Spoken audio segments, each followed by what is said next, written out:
It's my custom to quote my Guru Swami Muktananda, whose picture is there, who would begin every program by saying in Hindi, Sabko bare sanmane ke saath, prem se hridik swagat, which means, with great respect and love, I welcome you all with all my heart.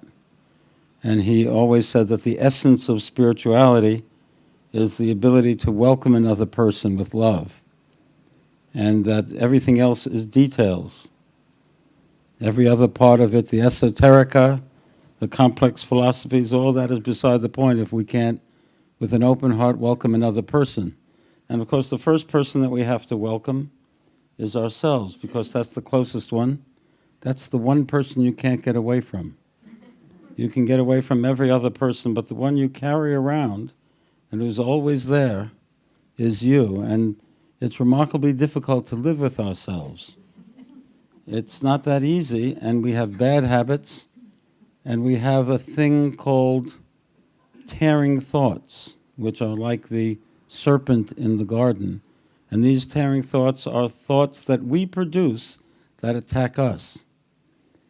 And everybody is prone to, and particularly in the modern culture, we're assailed by tearing thoughts, thoughts that of self-hatred, thoughts where we attack ourselves. We say, I'm worthless, I'm unworthy, I'm no good, I don't measure up, I'm unlovable, no one loves me, I'm misunderstood.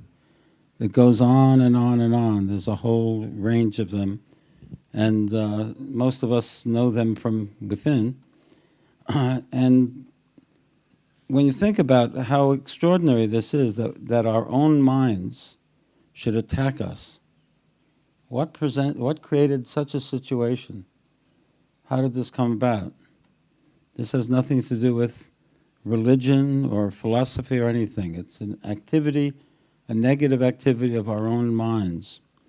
And I'm convinced that it's actually in the Garden of Eden, the fall of man was when the first tearing thoughts happened, because before that, if we don't have tearing thoughts, we actually live in paradise. We live in the Garden of Eden. We live innocently. But as soon as we start to turn against ourselves and attack ourselves, then we live in a kind of hell.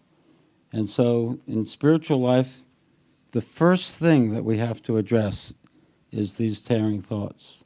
We have to learn how to deal with them, to get rid of them. And once we do that, our life is transformed, and we live in a whole different dimension.